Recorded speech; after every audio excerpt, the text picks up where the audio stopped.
Hi guys! Welcome to Cup of Teach. In this video, we are going to talk about the common systems of measurement and their conversions. So what are the two common systems of measurement? So the first one, we have the metric system of measurement. And then the second one, we have the English system of measurement. So yung metric system is the official system of measurement of the Philippines, while the English system naman is commonly used in the United States. So, up until now, ginagamit pa rin siya sa United States. Now, what are the difference between the two? Si metric system is composed of the basic units and then meron tayong mga prefixes. So, what are the basic units na gamit sa metric system? So, for length, we are using the unit of meter or M. For weight, we are using gram or G. And then for capacity, we are using liter. And then, aside from those three, we are using the prefixes, some prefixes, and to create another unit of measurement. So, I'm going to show you that later. Now, for the English system of measurement, wala tayong basic unit. So, for the three types of measurement, length, weight, and capacity, iba-iba yung gamit nilang unit of measurement. So, for example, for length, we have inches, feet, and yard. For weight, we have ounce, ton, and pounds. And then for capacity, we have cup and pint. So, ilan lang yan sa mga ginagamit na unit of measurement. Aside from these units, ang pagkakaiba nilang dalawa, si metric system is much more easier to convert to another metric unit kaysa kay English system na i-convert mo siya sa another English unit. So, makikita natin mamaya kung paano siya naging madali si metric system and paano naging mahirap si English system. Now, let us discuss more about metric system. So, sabi ko nga, we have three basic units which are meter, gram, and liter. Pero, aside from that, we are using prefixes to combine it with the basic unit to create another unit of measurement. So, para mas matandaan natin yung mga prefixes na gamit, we are going to use this mnemonic. Okay? So, King Henry died by drinking choco milk. So, in this mnemonic, every first letter of the word stands for the prefixes. Okay? So, I'm going to draw a diagram para mas makita ninyo. Okay. So, the first letter, which is K, it stands for kilo. For H, it stands for hecto. For D, it stands for deca. For B, it stands for basic, which is the basic units. So, ito yung meter, gram, and liter. So, for D, we have deci. So, as you can see, the D here is bigger, and then the D here is smaller, para to avoid confusion. So, the bigger D is deca, and then the smaller D is deci. Next, we have the C, which is centi. Then, we have M, which is milli. So, how does this prefixes work? So, example, we have here the symbol cm or the unit cm. So, C is centi, and then M is meter. So, centi plus meter is centimeter. Okay? Next, we have kg. So, K is kilo. Okay? G is gram. So, kilo plus gram is kilogram. Then, lastly, last example, we have DL. As you can see, the D is smaller, so this is deci. Then L is liter. So deci plus liter is deciliter. Okay? So that is how the prefixes work. Now, how are we going to convert the metric system of measurement? Okay, so paano tayo magko-convert? Okay, so let us have this example. 65 decameter is equal to blank centimeter. Okay, so the first step, you have to identify the units of measurement involved. So, the units of measurement involved here are decameter and centimeter. So, ilocate natin sila sa ating diagram. So, decameter is here. So, decameter is here. And then centimeter is here. Kasi centi. And then deca. Now, we have to count how many steps para makapunta kay centimeter. So, bakit tayo manggagaling kay decameter? Kasi si decameter yung merong value. So, from decameter, ilang steps tayo bago makapunta kay centimeter? So, let's count. 1, 2, 3. So, 3 steps papunta sa right side. Okay? So, next step, you have to copy the given value, which is 65. So, kopyahin lang natin yan. So, 65. Okay. And then locate the decimal point of 65. But since this is a whole number, so kapag whole number, ang kanyang decimal point ay nasa dulo. Though invisible yan, lagi tayo may decimal point kapag whole number nasa dulo lang. Now, what we're going to do is we have to transfer or we have to move the decimal point katulad ng pagkaka-move natin from decameter to centimeter. So, from decameter to centimeter, we move 3 steps to the right. So, yung decimal point mo ay dadalihin mo rin 3 steps to the right. Okay? So, we have to move 1, 2, and 3. So, dito na ngayon mapupunta si decimal point. So, syempre, erase mo yung decimal point dun sa kanyang pinanggalingan. Now, what are you going to do with the 3 spaces na na-create sa pag-move ng decimal? So, kapag meron kayong spaces na na-create, dahil nag-move kayo ng decimal, you just have to add 0. Okay? Then, syempre, erase ninyo yung markings nyo ng pag-move. So, erase, erase.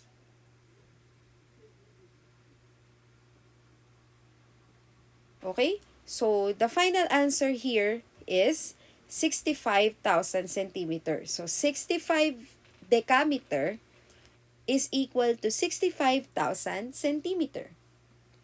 Let's have another example. Okay? So, we have 256 milliliter is equal to blank kiloliter. Okay?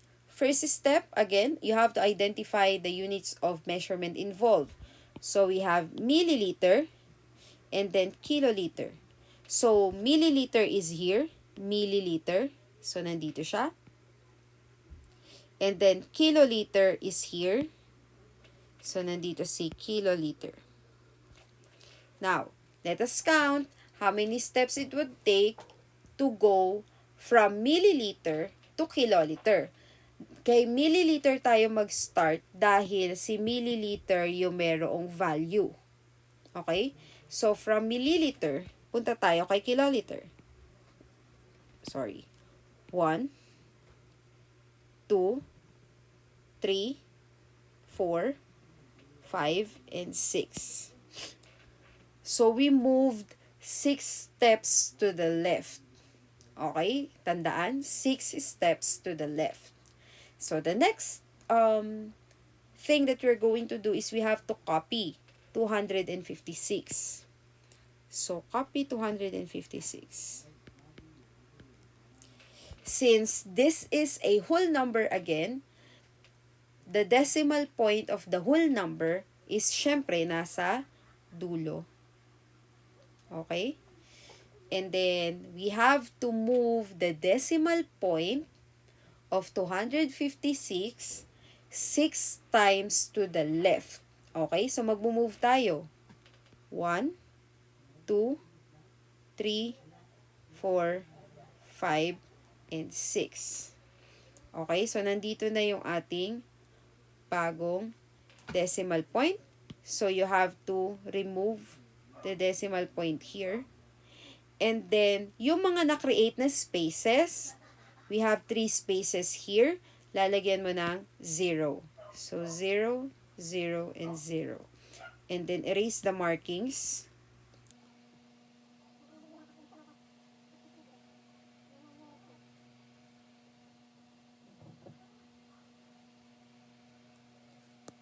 Okay, since meron tayong decimal point sa harap and wala tayong whole number, lagyan natin ng 0. Okay, so final answer, 256 milliliter is equal to 0.000256 kiloliter. Okay, let's have the last example for the metric system. Okay, so the last example will be 0.05 gram is equal to blank centigram. First step, alamin muna natin yung mga units of measurement. So, we have here gram and centigram. So, gram is a basic unit. So, andito siya. So, we are going to start with the basic. And then, yung centigram naman ay nandito. Centi. So, here and here. So, again, let us count how many steps it would take from basic to centi. So, 1 and 2. 2 steps to the right. Okay, 2 steps to the right. Then, copy the given. We have 0.05. This is a decimal number. So, pag decimal number, automatic meron tayong decimal point. So, dahil may decimal point na siya, hindi na natin kailangang hanapin. So, we just have to move 2 steps to the right. So, move 2 steps, 1 and 2. So, nandito na yung ating bagong decimal. So, erase the old decimal and the markings. Okay, and dahil this is a whole number now, dahil nasa dulo na yung decimal, we can just erase the excess zeros on the beginning of 5. Therefore, 0.05 gram is equal to 5 centigrams. Okay, now let's move on to English system. Now, sa English system, kailangan natin ng conversion table kasi unlike metric system na halos by 10 or you just have to move the decimal, si English system kasi ay iba ang conversion niya. So, you have to have your own conversion table para makapag-convert. So, I have here my conversion table. Okay, and we're going to use this. Let's have our first example. So, paano tayo magko-convert ng English units? So, this takes some solving, pero madali lang naman. And I am going to teach you the long way kasi medyo nakakalito siya pag isi-shortcut mo. Unlike the metric system. So, pag English system, medyo nakakalito if you are going to use multiply or divide. So, I'm going to teach you the long method. Let us have this example. 39 feet is equal to blank yard. So, the first step, syempre, you have to identify the units of measurement involved. So, in here, we are using feet and yard. Okay, so, we are going to find in the conversion table alin yung may gumagamit ng feet and yard. So, here, ang gumamit ng feet and yard is 3 feet equals 1 yard. So, lista natin dito para hindi natin makalimutan. 3 feet equals to 1 yard. Then, the next step, you just have to copy the given. So, 39 feet. And then, multiply it to the ratio of the conversion. Now, in this part, you have to be careful. Kasi pag nagkabaliktad ka, magkakamali ka. Now, on the numerator part, you are going to put the unit of measurement na may nawawalang value. So, dito, ang may nawawalang value is the yard. Kasi yun yung hinahanap natin. So, yun yung ilalagay natin sa numerator, yard. Okay? And then, doon naman sa denominator, yung unit of measurement na given, yung may value, which is feet. So, yun yung nakalagay dito. Now, ano yung ilalagay nating value kay yard and feet? So, ang ilalagay mong value ay manggagaling sa conversion. Okay? Which is yung 3 feet equals 1 yard. So, yung yard lalagay mo is 1. And then, yung feet, lalagay mo is 3. So, basically, dito siya galing sa ating conversion. So, we will have 39 feet times 1 yard over 3 feet. Next step, you have to cancel out the same measurement, which is feet. So, cancel. And then, cancel here. So, next step, let's go to next step. Write all the remaining. Kung ano yung natira. So, we have 39. Wala ng feet kasi na-cancel na. Times 1 yard over 3. And then, multiply. 3 times 1 yard or 39 times 1 yard is 39 yard over 3. So, now we have 39 yard divided by 3. So, ang gagawin mo lang, you just have to divide 39 by 3. And 39 divided by 3 is 13. And don't forget the unit, yard. Okay? So, this is our final answer. Lagay mo rin siya dito. Okay? So, 39 feet is equal to 13 yards. Let's have another example. And this time, kuha naman tayo sa ibang type of measurement. Okay? So, let's have another example. 27 days equals blank hours. So, again, first step, you have to identify the units of measurement involved. So, we have here days and hours. Now, you have to find the conversion na merong days and hours. So, ang merong days and hours is 24 hours equals 1 day. So, lagay natin siya dito para hindi makalimutan. 24 hours equals 1 day. Okay? Next step, you have to copy the given. 27 days. Then, multiply it to the ratio of the conversion. Again, kung ano yung hinahanap na value, yun yung nasa taas. Since we are looking for hours, ang nasa taas natin ay 24 hours. Okay? And yung given, yun yung nasa denominator. Ang given natin is 27 days. So, days. Okay? Yun yung ilalagay natin sa baba. Yung merong unit na day. So, which is 1 day.